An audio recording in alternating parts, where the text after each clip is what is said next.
Okay,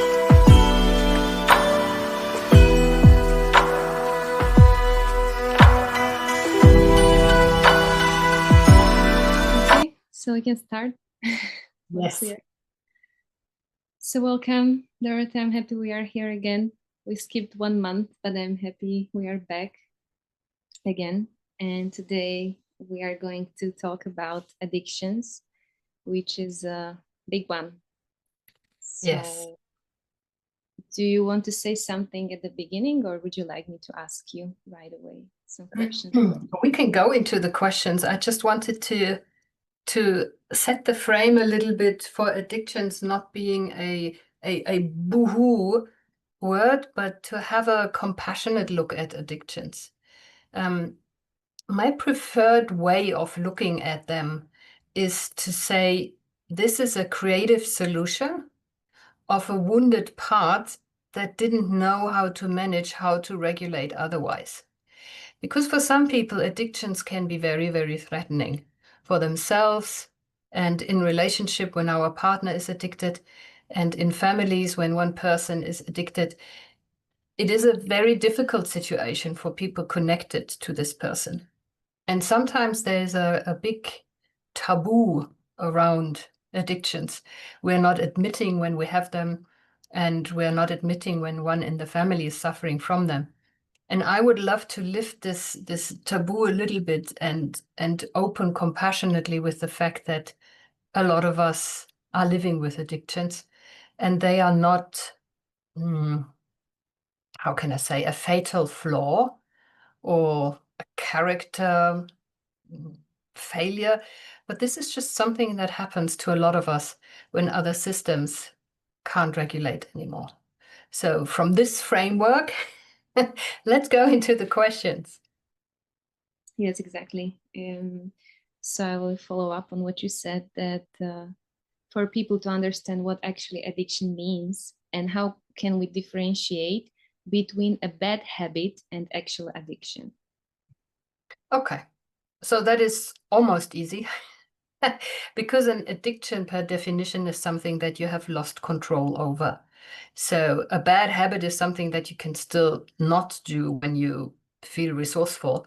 But an addiction is something that is mandatory, so you have to do it. You're either not in control of how much you consume or when, how often, how long. So when you are losing control over when and how you use this strategy, then we call it an addiction. It's not just because 3 times you've binge eaten, you're not addicted, okay, or whatever. If you've done this once or twice, that is not the issue.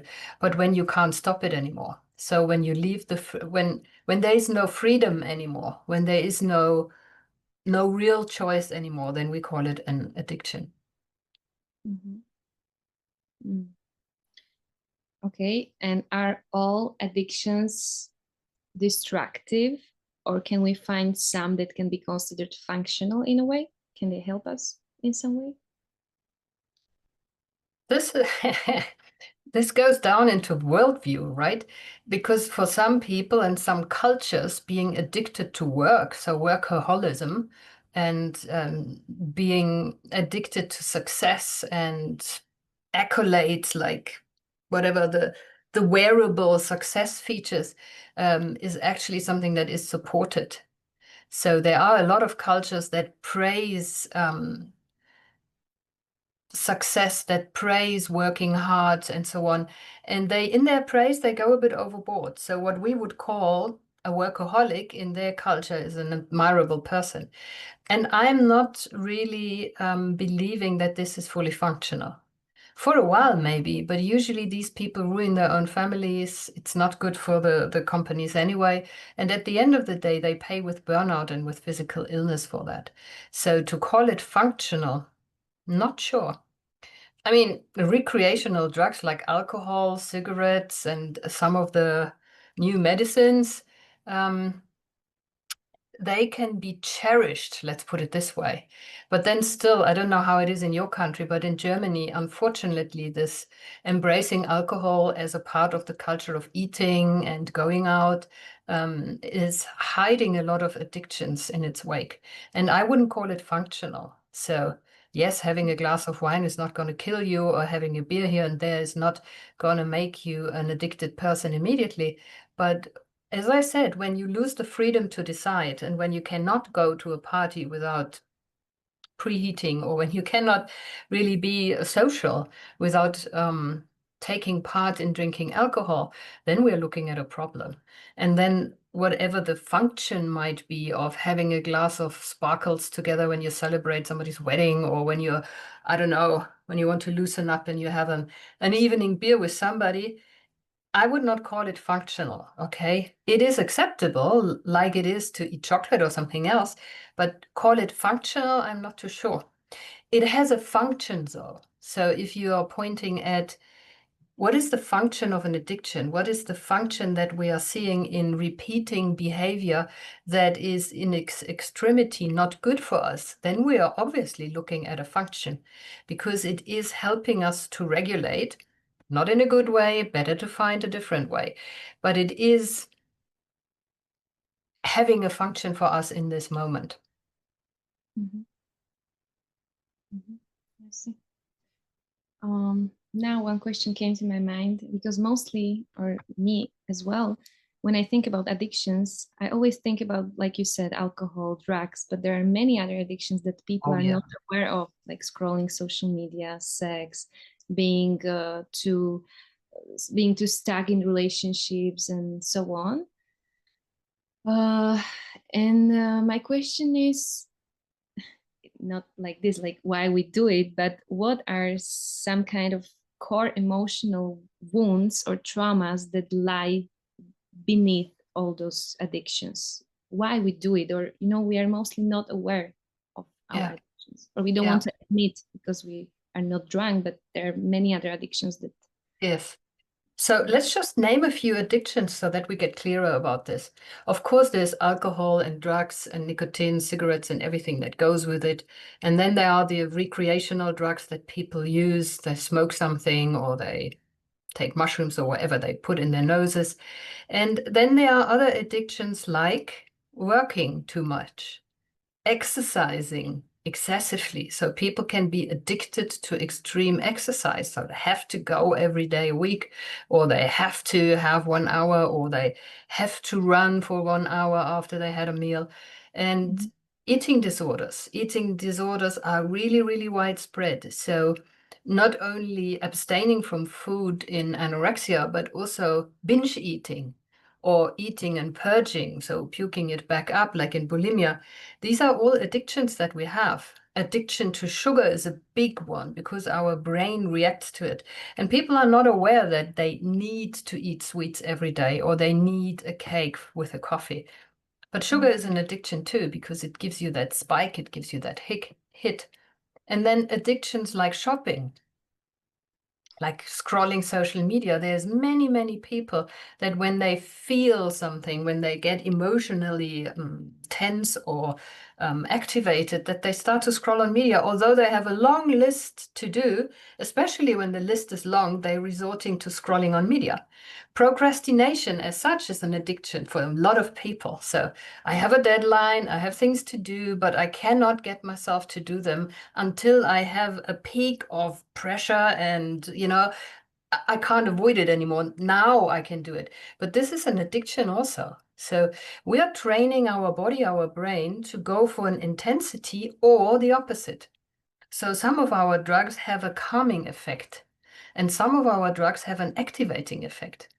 And people seek different things. So some people are too stressed, too pressured, too tense, and they seek relief, they seek relaxation.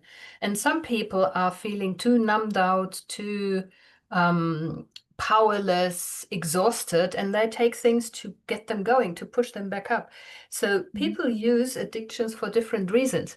But underlying all of this is a dysregulation in our emotional system and in our nervous system, and they are connected. Now, you know that I love my nervous system wheel, so I have a little example. I don't know whether I have it here. Yeah, I've got the old version here. There's a new version, actually. So this is a nervous system wheel. So in the up green compartment, it's where we are socially engaged, connected, and fully resourceful. And then we have a red line where we are activated, we are getting things done. And then there's a blue area where we go deep and contemplation and rest and rehabilitation happens, healing happens. Now, when we are coming from, I'm just trying to, yeah, it's visible.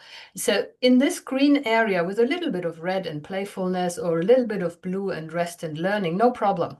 But when we drop below this line, below this horizon here, then it starts to be uncomfortable. So our nervous system pushes us with emotional content into activation here. These are all the red hot chili emotions like panic, fear, anger, rage, jealousy, hatred, all these things. Or it pushes us on the other side into the disconnected stuff where we are withdrawing, where we are feeling sad and grieving, where we feel hopeless and helpless. Now, our attempt is to get out of this back into connection. And that what people are doing is they're using the drugs according to what they need, how they need to regulate. So it is really not about what you prefer as I like alcohol or I like the taste of cigarettes, but it's really what do I want to do? Which direction do I want to move? And then because people are using different things to regulate, they get used to it. So if you have never tried to calm down without alcohol, when you're trying to leave alcohol away, you are at a loss because you don't know anymore how can I either be social or how can I be calm and relaxed without it. And that's the same for other drugs. Now, underneath the emotions are not always the same. But if you were asking which ones do we have, yeah, we have a whole catalog, but I just have to let me just get this translation working again. Hang on. Okay, here we go. Starting. Now it's working again.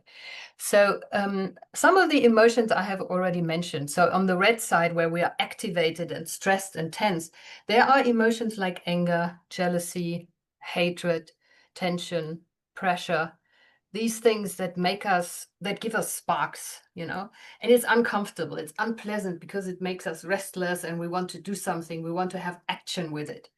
Now, when we can't do the action or we have been conditioned out of these emotions, we are resorting to drugs that calm us down, that take us out of it. Or we're working too much because we have so much energy, or we're exercising too much because we need to go somewhere with our energy. Now, on the blue side, on that other end of the spectrum, the feelings can be sad, lonely, hopeless, helpless, isolated, numbed out, stuck, without energy, exhausted, and then we want to have some energy. So we're consuming things, or we're binge watching, or we're scrolling, because it gives us the little hits that feel like activation. It feels like we're doing something, although in fact we are just taking more out of our system. So does that answer the question? Yes, but it was what I saw was what are emotional wounds and traumas beneath it also. Like Absolutely. what is the core why we act that way? Why we Yeah. feel the urge to take some drug or something? What would be the Well, it has to do with how we have learned or not learned to deal with our emotions and how to regulate our nervous system. So if you happen to grow up in a family that is emotionally mature, where your parents have no problem with anger or sadness, and where they can embrace you and support you in both of it, and where your nervous system learns how to regulate yourself inside with yourself or outside with other people, then usually you are resilient to addictions. You're usually, well, you can use alcohol, but you are not getting addicted. And you can be productive and active, but you can also be restful. Now, if this doesn't happen and you get traumatized in the sense of you are not having emotional resilience because you never learned it from anybody, then your attempt to regulate your emotions because they feel overwhelming, they feel threatening to you, could be to resort to addictions. So a lot of our traumas are relational, so between people. and we're trying to solve our problems by using something that gives us a short relief.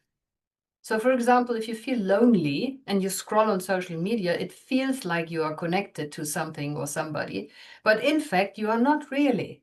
And this gives you a short moment of relief. You don't feel so alone, you don't feel so isolated anymore.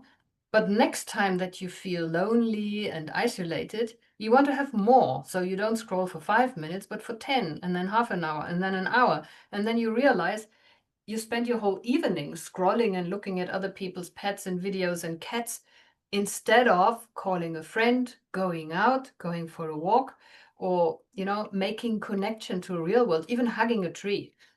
So, and some people also have not only these relational traumas, but it could be that they had experiences um, where a strong emotion was happening and they had no tools to deal with it. Shame, for example, can be a big trigger for a lot of people.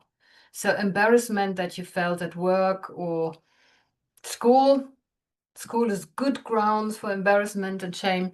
And when this is accumulated in your system, sometimes we resort to things that give us a relief and we keep repeating that. So when we look at trauma, we want to ask which part of me was left behind in that experience. So, for example, when it's relational trauma, so isolation or loneliness, we would look inside and say, okay, some part of me is feeling lonely, is feeling isolated. And I can innocently ask myself, when have I felt like this before? And maybe there's a little one popping up. Maybe I remember, in university when I messed up this one report, or I was at school and then nobody picked me on the team, or I was in kindergarten and nobody was playing with me, or earlier in my family of origin, everybody did something and I was excluded. So we can usually find a part of us that had this experience. So the smaller, the better, because when these small parts get our attention, then we get a chance to actually help this part unburden, help this part to integrate back into everything I am. And then I don't need my addiction anymore. Now that sounds a little bit simplistic. Let's go back to the parts. So there's an old model that said that you are one person, and if you feel like you are many, if you feel like you have parts inside, then you are pathological. We now know that this is not true. We know that inside of us there is a lot of different parts that want different things. So there is little me's, inner children that have been wounded, inner children that still have cravings and they are misbehaving because they want to have their needs fulfilled. And we also know that there are parts in us that are trying to steer us. So some people call it the ego, some people could call it the protector or something. This is somebody that says, if you work hard, if you get results, then you will be safe from shame or loneliness or whatever else that is, whatever the threat is. And there can be another part that says, you must people please. If you take the conflict out of every situation, then you will be safe. Or a part that says you have to be creative so that you are loved, or another part that says you have to be emotional or unemotional, or you have to be intelligent, or you have to be this and that, whatever. So there are parts that are trying to make us do something to feel safe. And then we also have these parts, and now we're coming back to the addictions, that are trying to prevent our wounded and emotional parts to take over the system. And in IFS, they call it the firefighters, but other people might call it the defenders or whatever they call them. And it is when some of your emotional wounds get triggered and they start to come into the surface, they come into your consciousness, they come into awareness, then these things start to come up and say, I'm saving the day.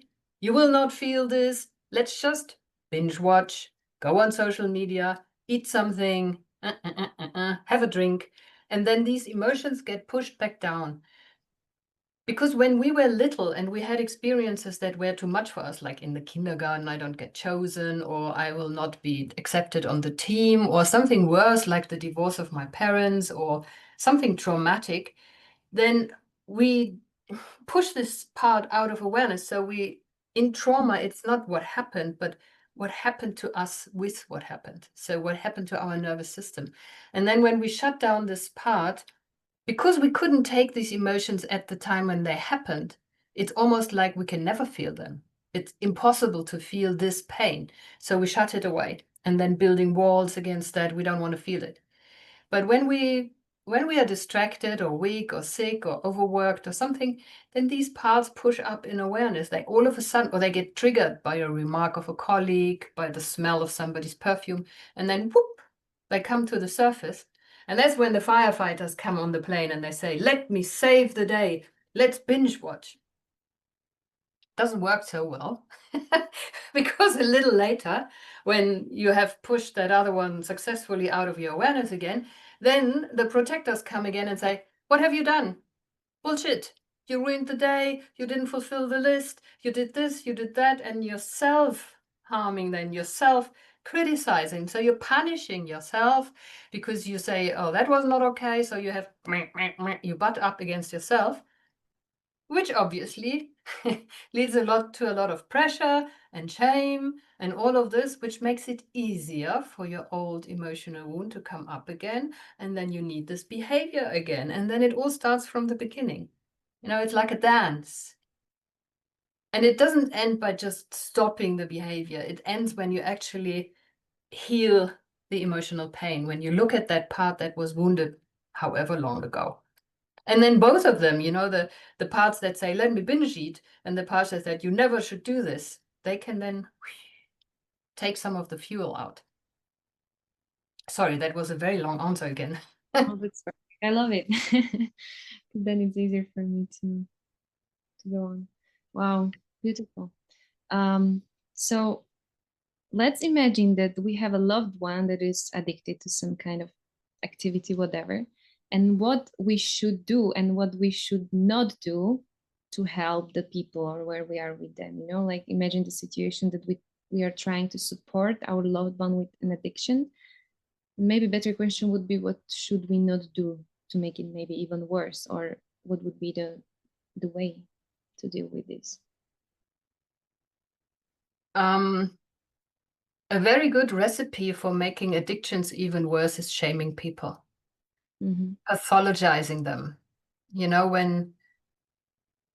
When we talk about addiction like something that is like a fatal flaw, or when we shame somebody about drinking or smoking or whatever, because it disconnects us. When I say you are wrong, you are a pathological case, you have a sickness or something, it distances me. It says, "You are there, I'm here, and there's a wall between us, and you have to do something." The finger.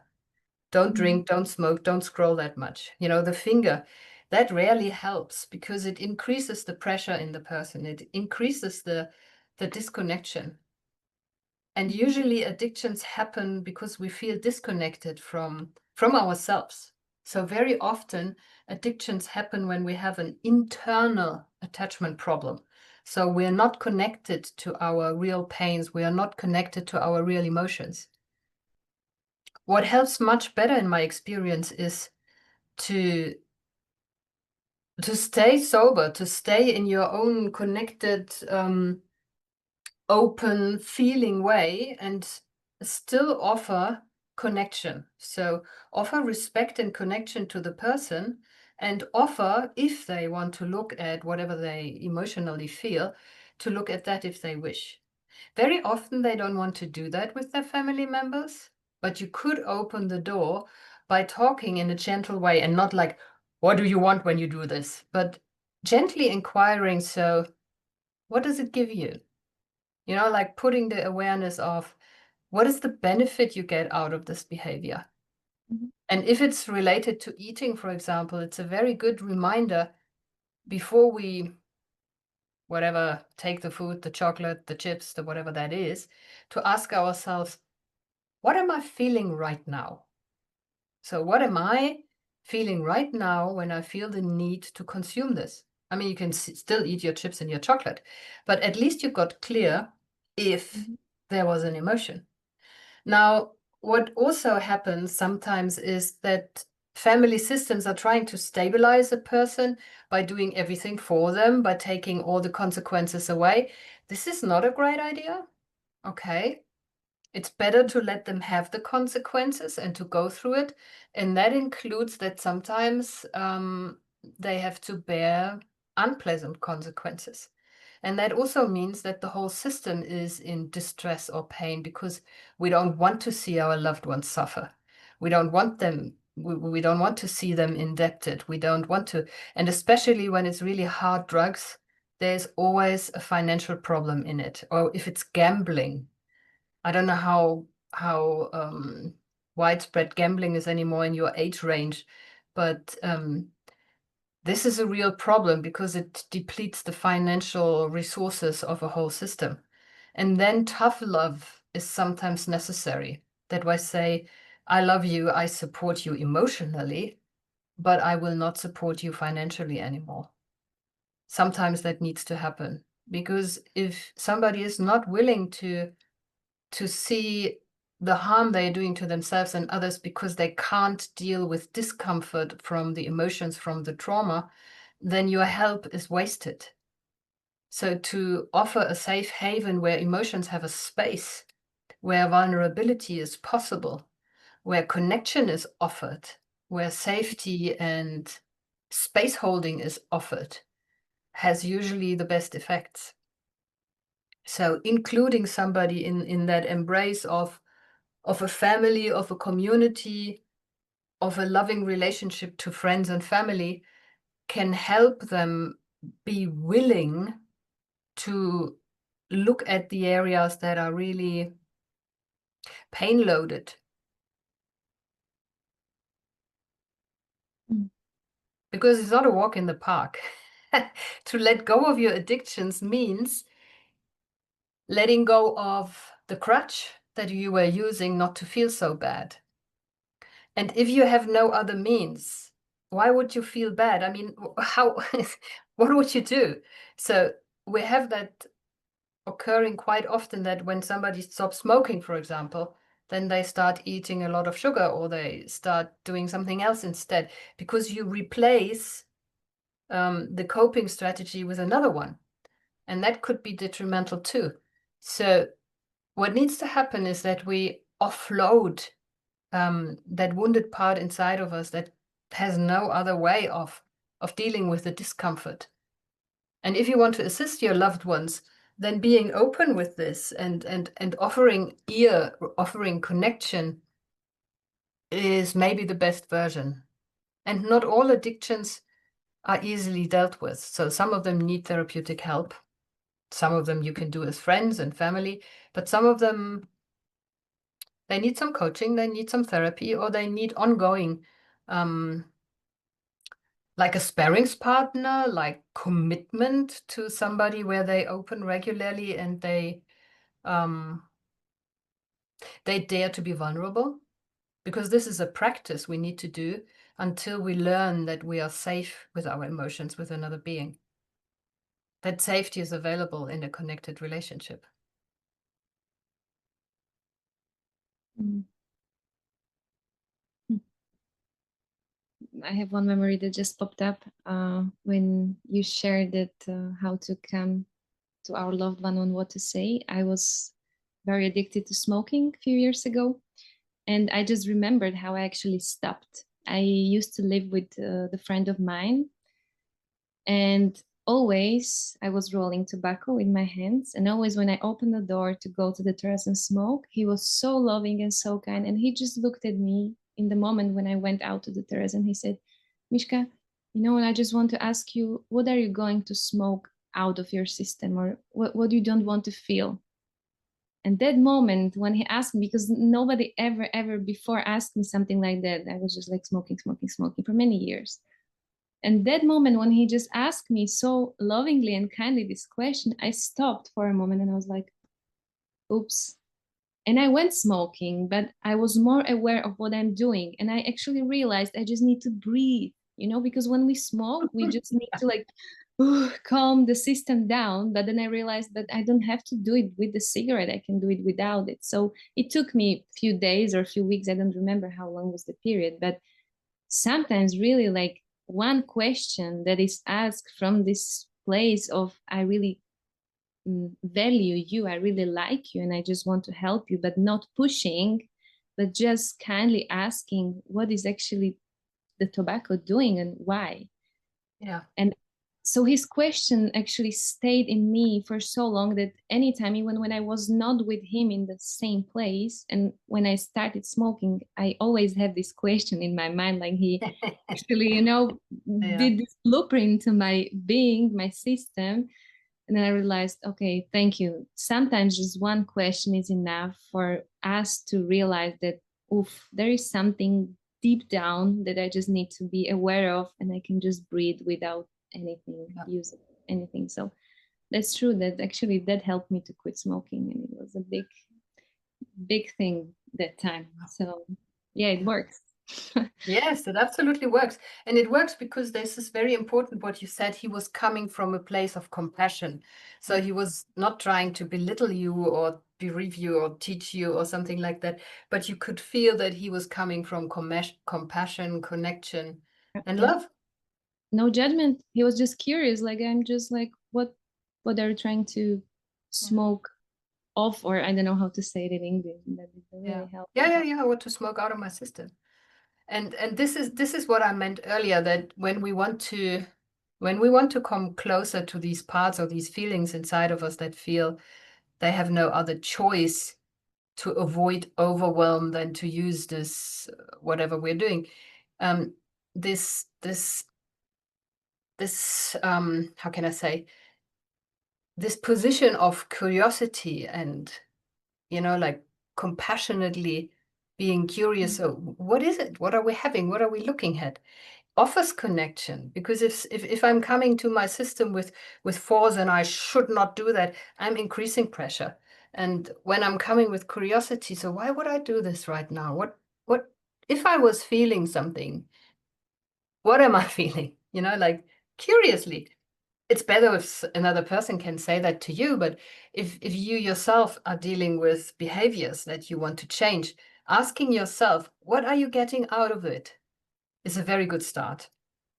Because there will be something, otherwise you wouldn't do it. It doesn't make sense for your system to do something that's not good for you if it doesn't have some secondary gain, some benefit on another level.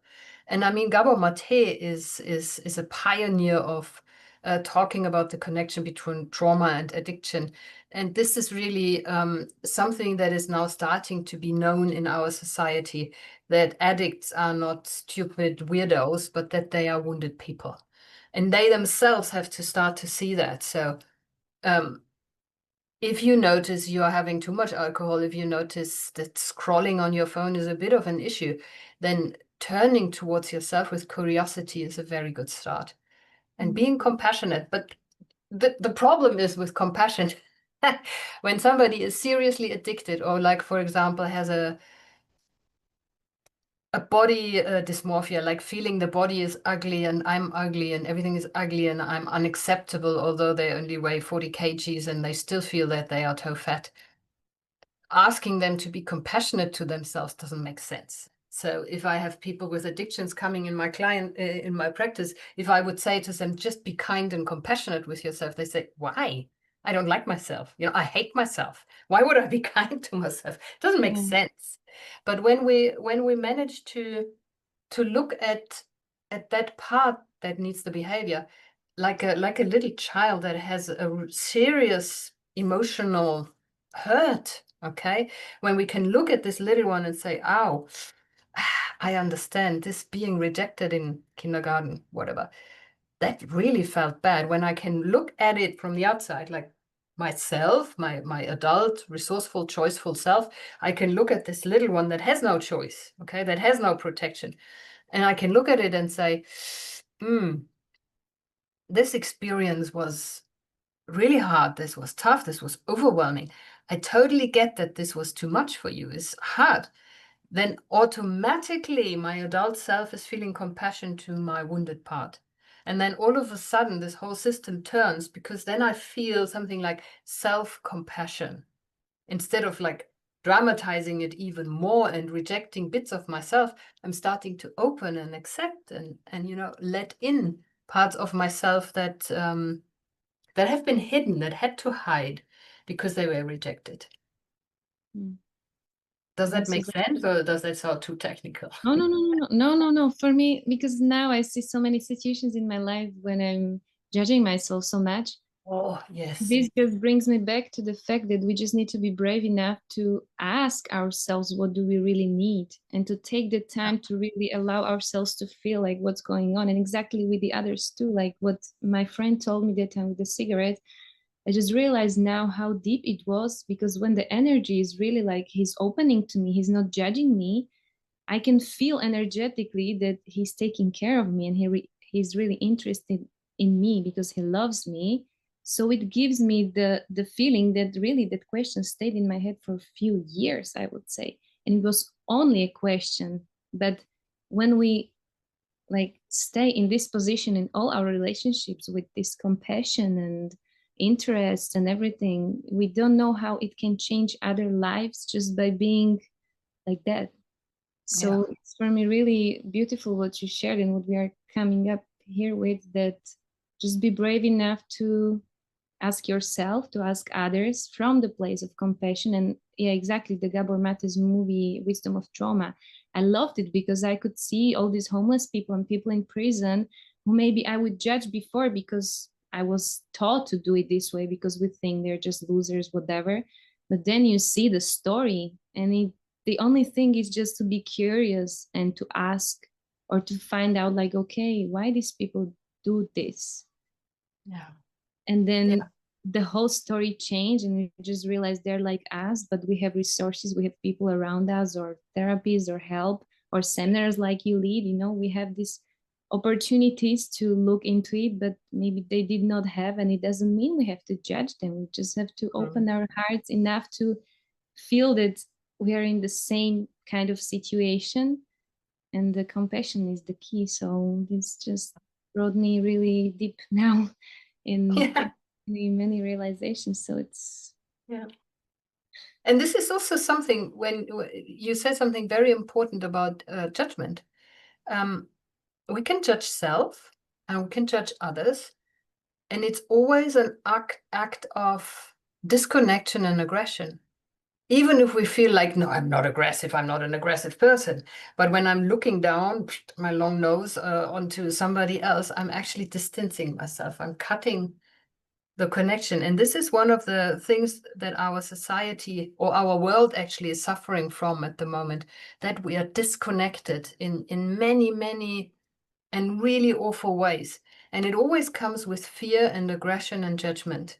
So when I'm connected to somebody, I'm not judging them, okay? I might disagree with their point of view, and I might not choose the same options, and we can have a conflict about something, but we can stay connected in it, okay? I'm still valuing you as a person. I'm still respecting you. And the same is true for ourselves. So when I'm looking at myself with harshness, with judgment, it means I'm disconnecting from that part that causes me trouble or whatever, that I'm blaming for something. And then I'm being self-aggressive. So I'm shh. And it's the same on the outside. So when we can cultivate more vulnerability inside, so when we can attach better to our weak parts, vulnerable parts, wounded parts, we will also get softer with other people. Like you said, then you look at somebody, even somebody who's pissing you off, somebody who's wronging you, and you can feel, okay, do I want to stay connected to this person? Is it for me valuable to find out what this is all about? And then very often when we inquire deeper, then this angry person or this sad person, or this angry person turns out to be sad, or there is a deeper, how can I say, wound that got activated. And this, when this is allowed in the space between us, this makes us even more connected. This gives a depth and a beauty to the relationship that wasn't there before. And I think when we can offer a relational field to people living with addiction, like a real, true, safe space of openness and acceptance, then probably healing is much easier with or without therapy. But this is exactly what you described from your experience. mm, One question makes the world a different place. Yeah, exactly. You never know how much can change. And that's why I love doing this with you. And that's why I love your work and work of any other people who do this self-healing or whatever kind of seminars, because sometimes one weekend is enough to change life. Sometimes one sentence can like shift reality, and Yeah, it's just mind-blowing. I love it how easy actually it is. You just yeah, have to follow the calling and be authentic and open, and it's beautiful. Yeah, in connection mode, it's just everything works. It's so beautiful. I saw one time a video on the police station, I think it was in US, that there was some kind of aggressive person jumping in, and it looked like a thief or something, and he was screaming and wanted, he had a gun in his hand and wanted to like kill the people, and then there was this policeman looking at him right into his eyes, and I was just curious watching what he will do, and he slowly stepped to the person and he hugged him so oh, so strongly. Then the thief just let go of the gun, and that was enough. Just these moments when I see it or when I feel it, just the world needs this. It's yes. so simple. He could have judged him and beat him or Oh, whatever, fight against fight. That mhm, doesn't work. Actually, yeah, it's that also that was stuck in my head for a few months, that this is it. It's so yes. simple. Healing hugs. Yes. Wow. So, what I have here? Okay. So, some questions from people. Mhm. Mm, maybe we mentioned some of it, but I will just read it out loud. I struggled with food addiction for years. I feel so much shame about it. Why does it feel impossible to stop even when I know it's hurting me? I think we answered that in a certain way. Mm-hmm. Um, the bad thing about eating disorders and food addictions is that you can't just leave it. So you cannot just not eat. Then you have a new addiction. And so it is about learning a healthy relationship with food and taking food out of the relief and the coping strategy back into a healthy nourishment for the body. But to be able to do that, we first of all have to look at what is the underlying pain that causes this behavior. And like we said earlier, when I'm going to the fridge ready to eat, checking in with ourselves first, like really honestly, feet on the ground, loosening up, sighing out, saying, okay, what am I really feeling right now? And if there is a feeling, not always, but if there really is a feeling, then tend to the feeling first. Okay?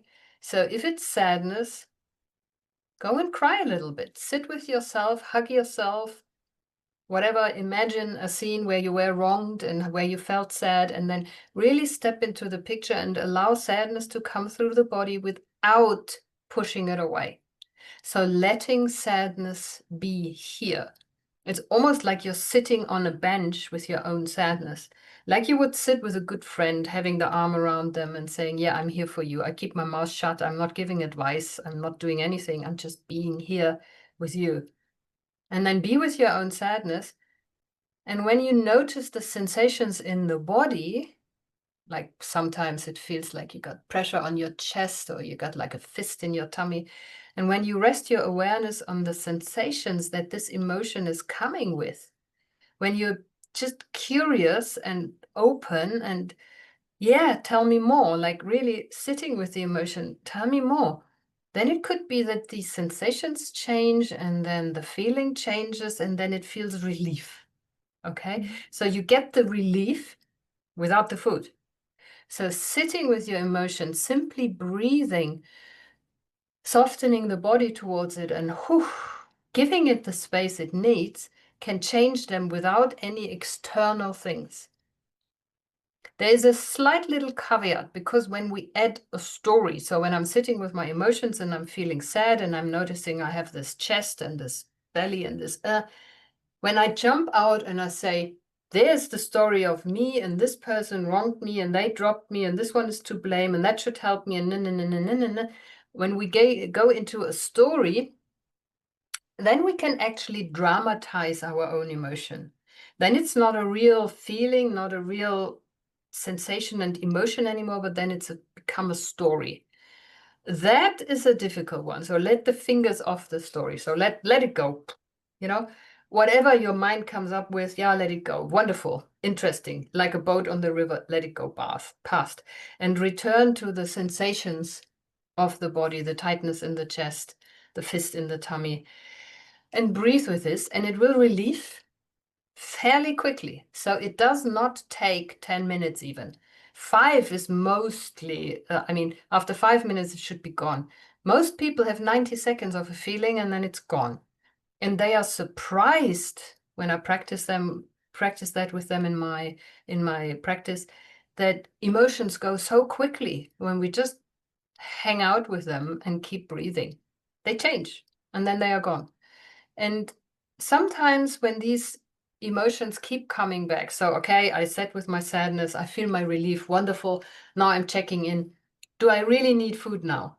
And I say, yeah, I really need food now. Then I can choose food that I really need now instead of having comfort food, or instead of having food that lifts me up or rewards me. Reward food is very common. And sometimes it can happen that the sadness jumps back up.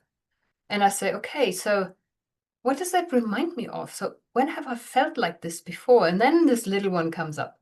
So if you get a chance, if that triggering emotion brings up a vulnerable, a little part in you, like an inner child, a very good thing to do is to sit with that and to give it a name and call it whatever your nickname was when you were little. Oh, Dottie, oh, whatever. I hear you. I see you. And then sitting with your inner child on the lap and just holding her or him and saying, yeah, I hear you. That was awful. And there's your kindergarten scene where you were rejected. And you say, I get it. That was not okay. And maybe the tears are streaming. Maybe you really feel sad with them. Wonderful. And then this will leave too, because then eventually your child is done with it. And then you feel better about yourself. And then there's a possibility that food is not really needed, but just a sip of water. That was a very long answer again. And the shame, by the way, the shame is because there are conflicting parts. There is this one part with the sadness or whatever the feeling is pushing into awareness. And then there's the other part that says, we don't want to feel this. Thank you very much. We'd rather eat. And then we eat and we have suppressed this part. But after we're done with eating and suppressing the emotion, then the other part that comes and says, no, this is no good behavior. Now look at you. Now you gain weight or whatever. You have to do this and that. So you criticize yourself because there's one part that needs to save the day from the emotion and another part that says this is not okay because you don't behave like this. And you punish yourself. So you have a conflict in yourself.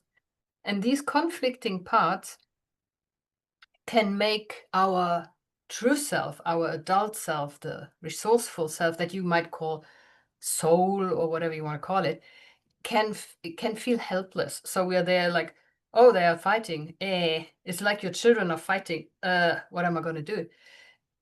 But a good approach for these conflicting part is to actually set them down, to give them a, like look at them like two different people and then listen to a conversation that they might have. So what do they have to say?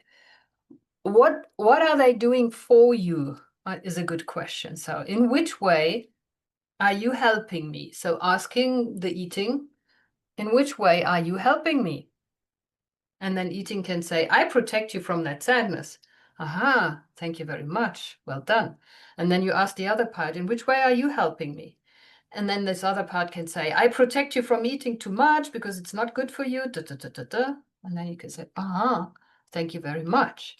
And then you say, both of you trying to protect me from this. So how would it be if we would actually go to this part there that feels actually very sad and allow her to come a little bit closer and have less load, so take some of that sadness away so that we can actually have less work? How would that be? And then usually those two parts say, might be a good idea. Not always it's so easy. And sometimes you need a friend to do that with you. Somebody who is interested and curious to hear about your different parts and can ask you this wonderful question. So what are you smoking away? What are you eating away? And then making space for that, holding space for that. So true. I think the rest of the questions you already answered. Every time I feel emotional pain, I scroll social media for hours. It's like I dissociate. How can I stop this pattern? We talk about this. Yeah, we talked about it in a certain way, and what the word that was mentioned here is maybe important to stress out, to emphasize. Dissociate. So dissociation is an attempt to get out of a very threatening situation. It's in our nervous system wheel. It is on the blue side. It is when we have no chance to run away from it or to attack it and to finish the situation, then we usually freeze over. So we close the doors, we disappear. It's a bit like if you were if you were a submarine in the water and you get shot, okay, you got a wound, and then water is leaking in, so you close all the you close all the barriers, and you've got a leak, but it doesn't matter, you can still float. Okay, so this is a bit, dissociation is a bit like this. So to keep afloat, to keep myself running, I just close off everything that looks and feels like a wound, and then my ship is cruising still. The problem is only that not many of us ever go into the harbor to empty that and to repair the leak. But we're running around with one leak and another leak and another leak and another leak, and then there's not much left of us because everything is shut off into little compartments. So we can really compartmentalize ourselves into the smallest little boxes. Now, dissociation is something, when we do parts work, when we talk about inner children, or when we talk about our protective behaviors and what benefit they might have, is something to bear in mind, that it is a creative solution and that there might be a better solution now because we are adults now. So when we had to dissociate and to go away and leave, exit our experience, we were probably little. That was a long time ago. Now we're still using the same strategy, although we have so many leaks meanwhile. It would be a better idea to get into the haven and actually fix our leaks. So when dissociation is a problem, very often it's internal attachment that is shaky. So I'm not feeling like connected to my wounded parts, connected to my strengths and my weaknesses, but I feel like I have to shut them off because otherwise they overwhelm the complete system. Now, then we need to do some parts work, or we need to do some therapy to reconnect here first. And then social media is not so interesting anymore. Then we ourselves are far more interesting. Connecting to ourselves is more interesting. I think I might be addicted to work or achievement. It's praised by everyone, but I feel trapped. Can this be a real addiction? Yes, absolutely. We said that in the beginning, workaholism. And unfortunately, a couple of our addictions are actually socially encouraged, like working too much, being super successful, lone wolf syndrome, narcissism even is something that gets us very far, in businesses. Personality disorders are only 10% of the population, but it's much higher in the higher ranks of management. So guess why? Because it works to a certain degree, but it's not really working for us in our relationships, in our families. It's just something that is accepted culturally and in society, but it's still an addiction. It's still something that people suffer from because it's not a choice anymore. I'm not saying, how do I spend my hour? Do I sit in my garden and look at my roses, or do I work a little bit and I'm free and I can say, today I'm looking at the roses and tomorrow I'm working a bit, but I have to work. If I have 5 spare minutes, I have to work. I take my work into holidays. I don't spend time with my family anymore. My social contacts are down. I need alcohol to actually socialize and so on. So, yes, it qualifies as an addiction, absolutely. And also in some cultures, alcohol is still something that is forced onto people. And there are still people who try to calm family members with alcohol. So this is really something to become a bit more alert about when we feel forced to consume things that we are not really happy to consume. That includes alcohol, but other substances too. So is it really necessary for me to ingest this right here, right now? Or can I politely abstain? Can I say no? As long as I can still say no, no problem. But when I feel like I have no permission, I cannot say no. I have to participate in the consumption or in the activity, because sometimes activities are also addictive, you know. Sexuality, for example, or other practices can be addictive. And because my peer group is doing it, everybody is doing it, I feel, oh, I have to do it myself, but I don't really want to. I'm not really enjoying it.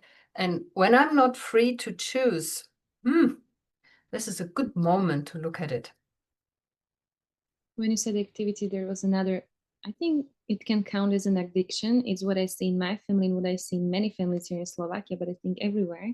For example, when I see my mom, she cannot sit for a second. She Oh, has to constantly move and do something. And when she sees me or my dad or my sister, like, you feel this urge, this pressure to do something. And I think this can count as addiction too, no? Like oh this yeah, OCD. avoiding, Like, avoiding of being present, because then the person knows they would have to feel what is yes, under the yeah, lids. This is yeah, another one really, really. absolutely. Cleaning the house. I mean, I still suffer a little bit that I like cleaning instead of doing something else, you know. I convince myself I like a clean house, but when I'm starting to clean too much, I stop myself. I say, "What are you really feeling?" Or one of my children stops me and says, "What's up?"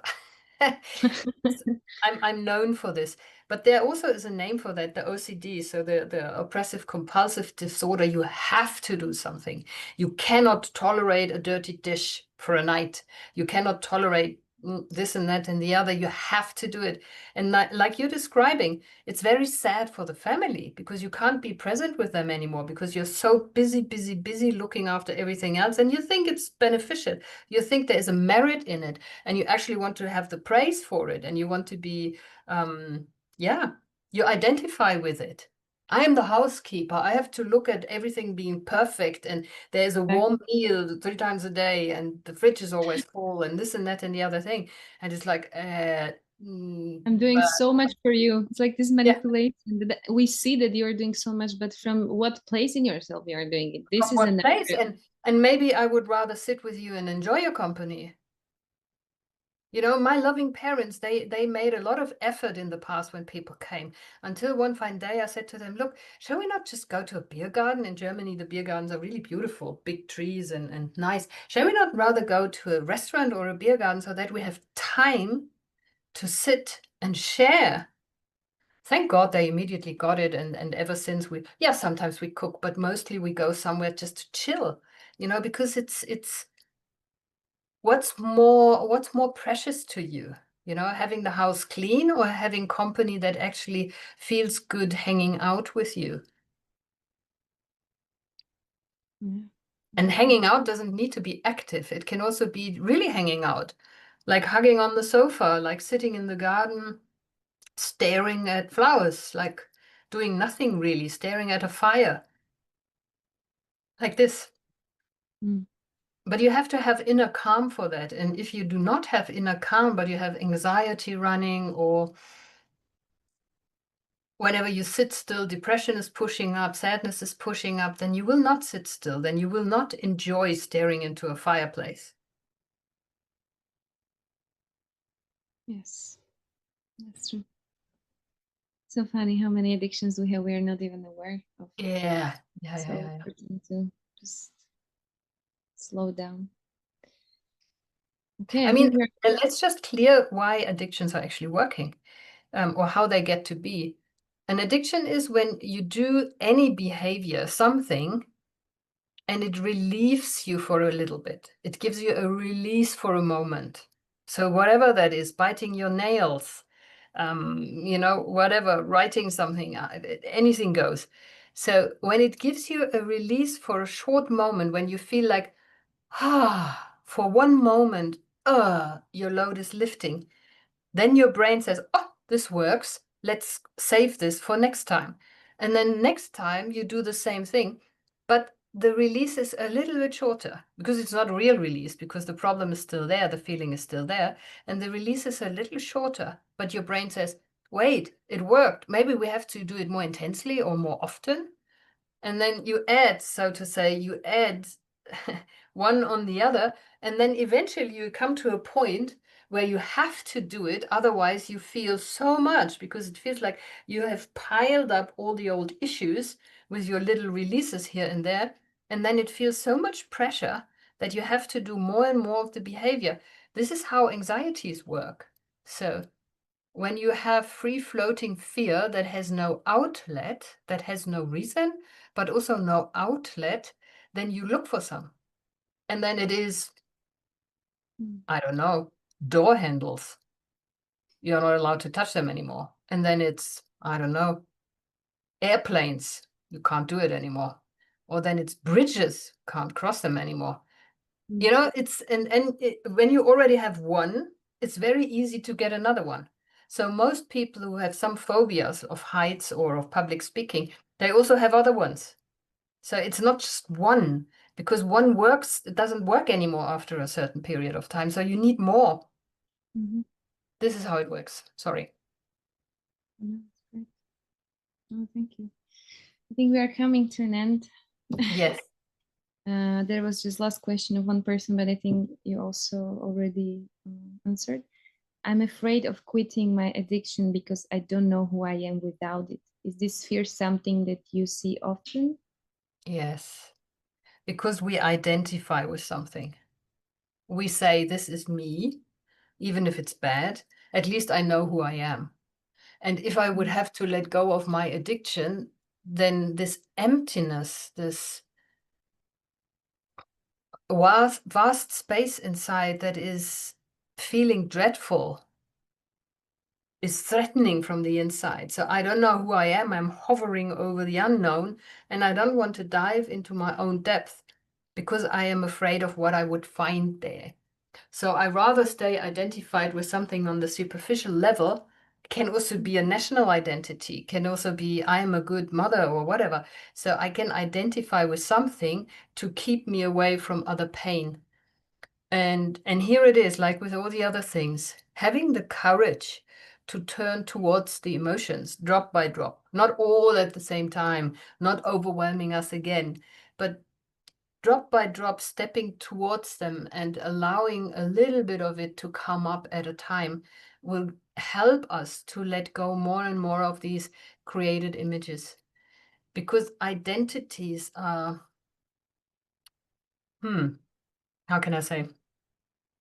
We usually have a couple of identities. So we have one that I call me, but we have different personas for different circumstances. So in my job, I'm this, and in my family, I'm that, and between my siblings, this, and with my friends, that. And I'm still feeling congruent. I'm still feeling I'm me, although my behavior is slightly different in these circumstances.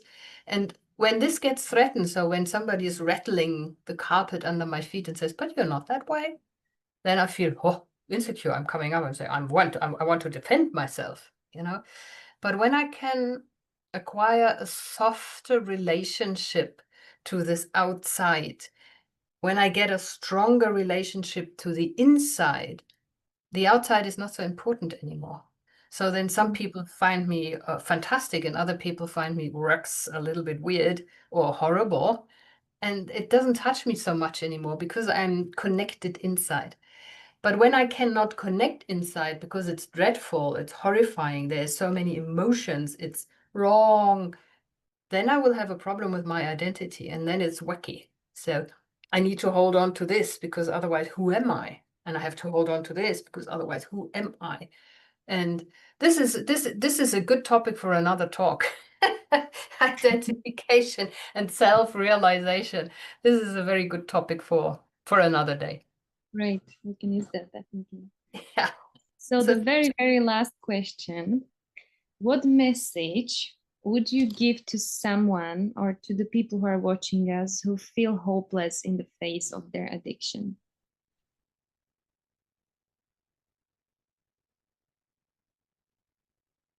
Dare to be vulnerable and dare to connect emotionally. Mm. Looking for a safe place or a safe person where emotional vulnerability is a possibility, where you can be emotional, and then learn how to be emotional and vulnerable also with yourself. Beautiful. Thank you. Thank you so much. Thank you very much. Thank you for this lovely talk tonight, and see you next time. See you. Thank you for watching, everyone. Thank you.